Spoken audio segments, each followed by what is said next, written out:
Chaque test effectué sur la piste est fondamental pour comprendre les nouveaux pneus 2026. Et dans la vidéo d'aujourd'hui, nous devons parler du test effectué par Juan Yuzu à Fiorano.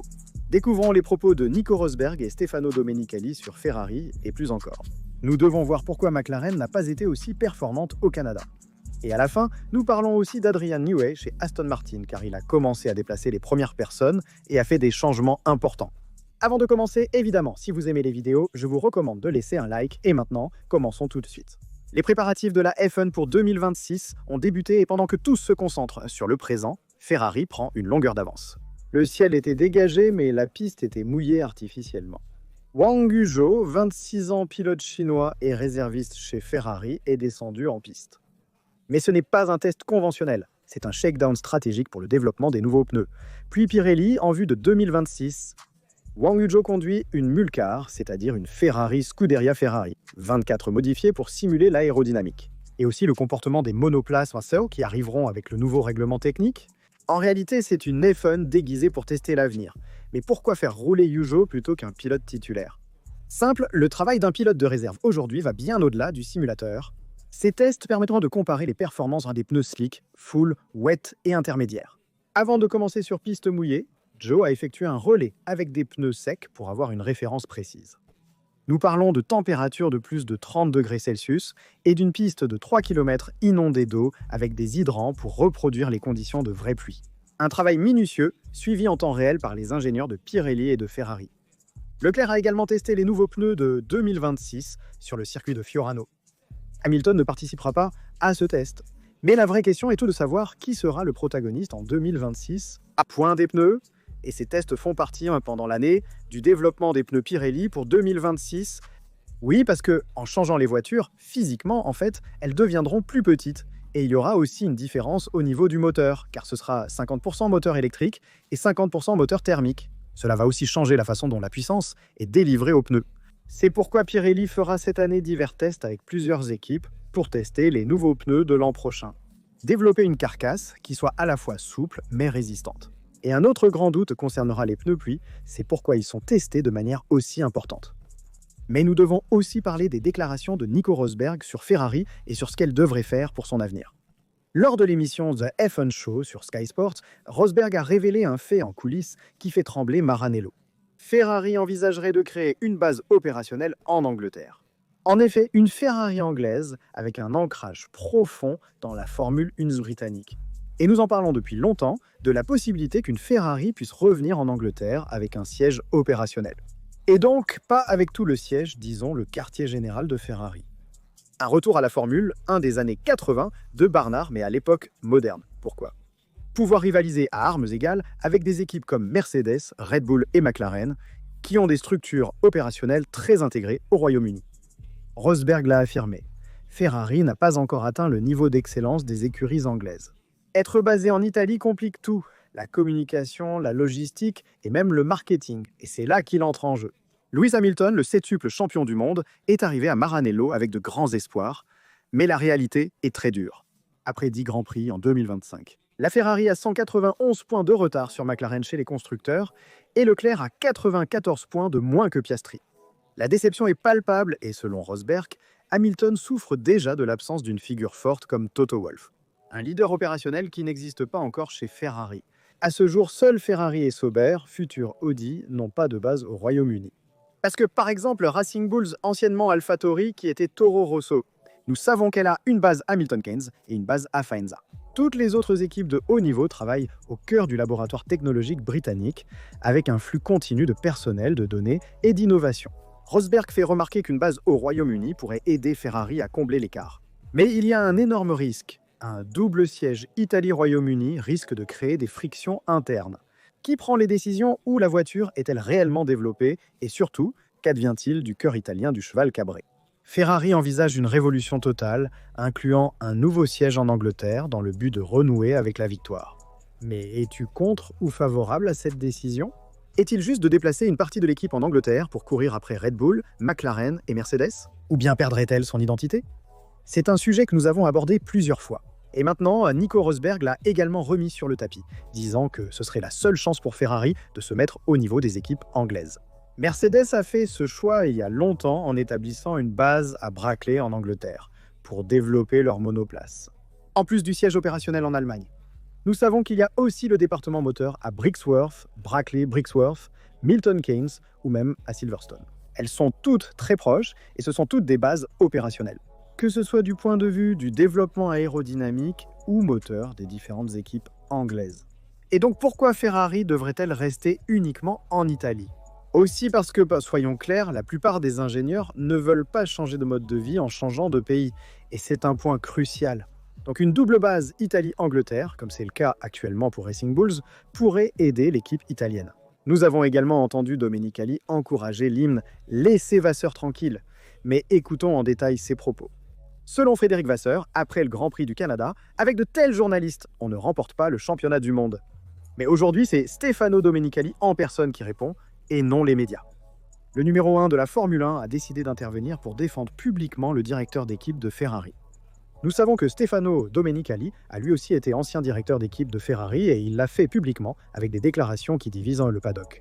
Commençons par les faits. Le Grand Prix de Montréal s'est soldé par une déception pour la Scuderia. Leclerc 5e, Hamilton 6e et toujours pas de victoire après 10 courses cette saison. Mais Vasseur ne s'en est pas pris qu'à ses hommes lors de la conférence de presse.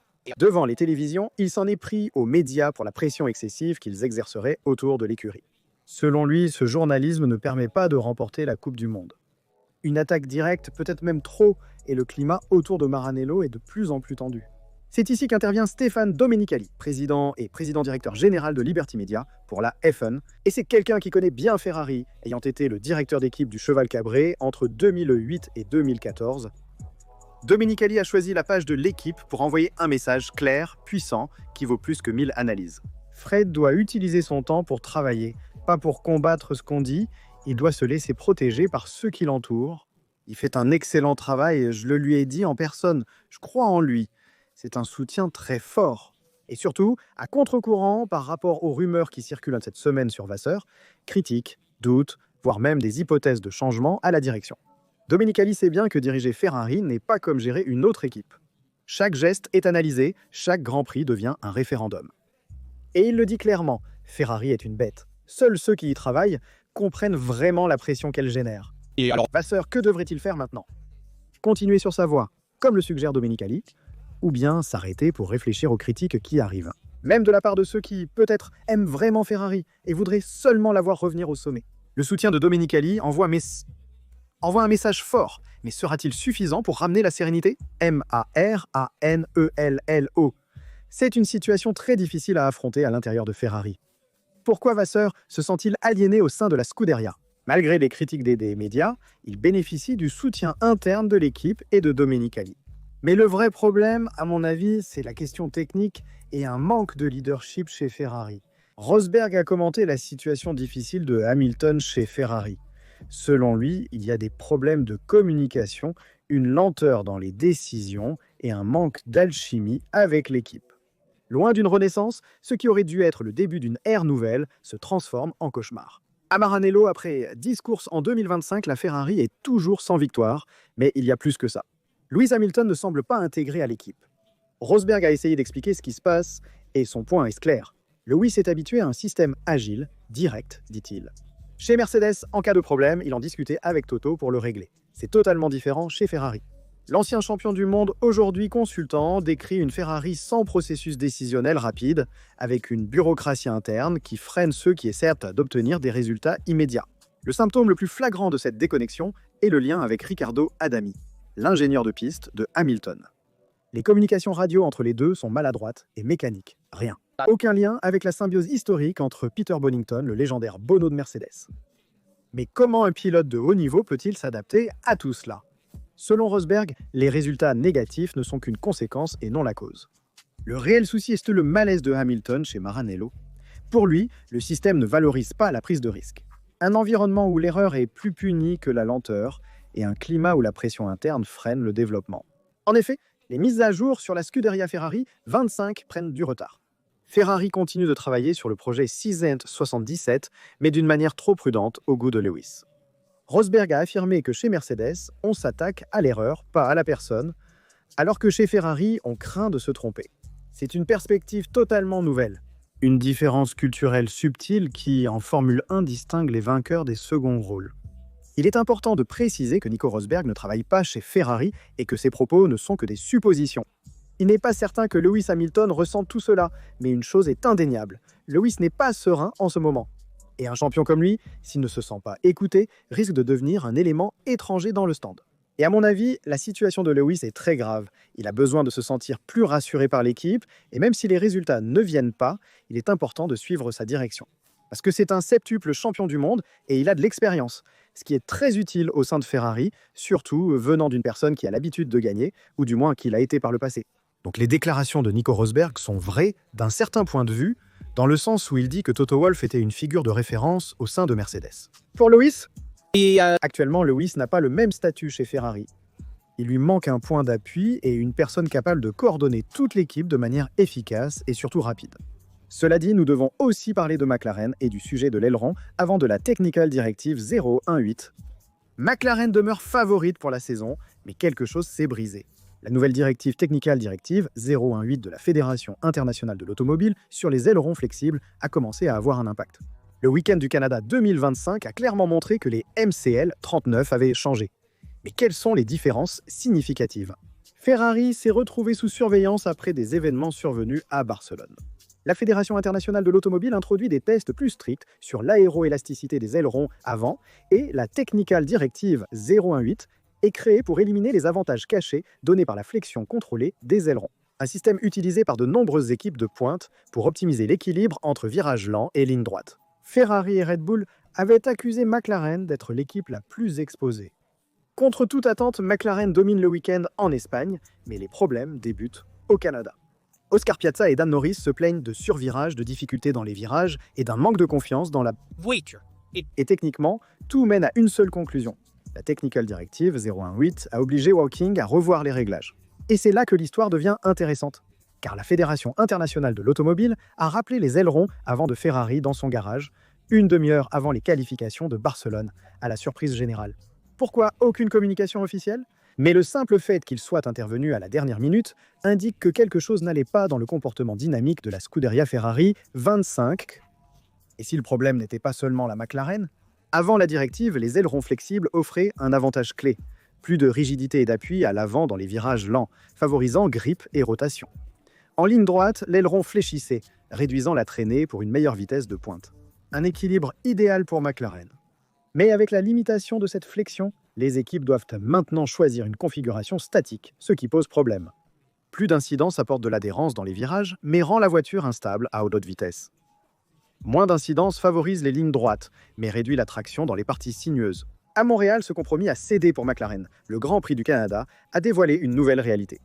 Mercedes a trouvé le bon équilibre avec la nouvelle suspension arrière et une gestion des pneus plus douce. McLaren est très performante, mais plus difficile à piloter. Et Piastri l'a admis, la performance était là, mais la voiture était compliquée à mettre au point. Et dans un championnat aussi serré que celui-ci, même un demi-dixième peut signifier perdre 2 rangées sur la grille. En somme, la Technical Directive 018 a tout changé. Ferrari a été examiné, McLaren a dû rechercher l'équilibre technique et Mercedes a fait de gros progrès. Mais nous verrons si ces valeurs seront confirmées aussi en Autriche pour la prochaine course. En théorie, le circuit de Montréal aurait dû convenir à la MCL 39 grâce à la traction, au freinage et à la dégradation des pneus qui pouvaient avantager McLaren. Au contraire, dès les essais libres, nous avons vu que la voiture n'était pas dans la bonne fenêtre de fonctionnement au niveau des réglages. C'est certain que les basses températures et l'asphalte, peu abrasif, ont eu un impact et même le pneu Pirelli C6 a été difficile à gérer pour McLaren. Tout cela a empêché de mettre les pneus dans la bonne fenêtre de température. En qualification, Piastri a terminé 3e, tandis que Norris s'est classé 7e suite à des erreurs durant son tour. Sec, parce que la voiture était instable, mais en course, la vraie alerte est arrivée. Piastri a immédiatement perdu sa place face à Antonelli sans réussir à la récupérer. Norris est remonté, mais le rythme n'était pas aussi bon que lors des dernières courses. Et nous avons aussi vu des tensions internes avec le contact entre Norris et Piastri. Après le retrait du pilote anglais, l'analyse des données a révélé que la McLaren n'a fonctionné que dans la dernière partie. Stint, lorsque la voiture était plus légère, avec moins de carburant, la dégradation était sous contrôle. Oui, mais il manquait l'élan pour attaquer, aussi à cause d'une vitesse de pointe inférieure à celle des adversaires. Attention, car avec cette Mercedes en progression, grâce aussi à la nouvelle suspension arrière modifiée, et un Verstappen qui revient devant. McLaren n'est pas certaine de pouvoir gagner le championnat du monde des constructeurs et des pilotes, en particulier celui des pilotes, qui est B5 le plus remis en question. Verstappen, mais Nous devons aussi parler d'Aston Martin et des innovations qu'elle veut apporter. Depuis son arrivée officielle en mars, Adrian Newey a travaillé discrètement, observant, analysant et coupant là où c'est nécessaire, comme à son habitude. Première étape, évaluer les ressources humaines, les infrastructures et les méthodes. En 3 mois, il a tout compris, où Aston Martin est forte et où, au contraire, elle est en retard. Selon lui, la simulation est le point faible, comme il l'a déclaré dans le paddock de Monaco. Le simulateur et le système de corrélation des données sont inférieurs à ceux des meilleures équipes, à une époque où les essais sur piste ne sont plus possibles. Si le virtuel se trompe, la voiture naît avec des erreurs. Mais attention, Adrian Newey apporte non seulement son expérience, mais aussi un réseau de contacts très important. Cela s'est reproduit.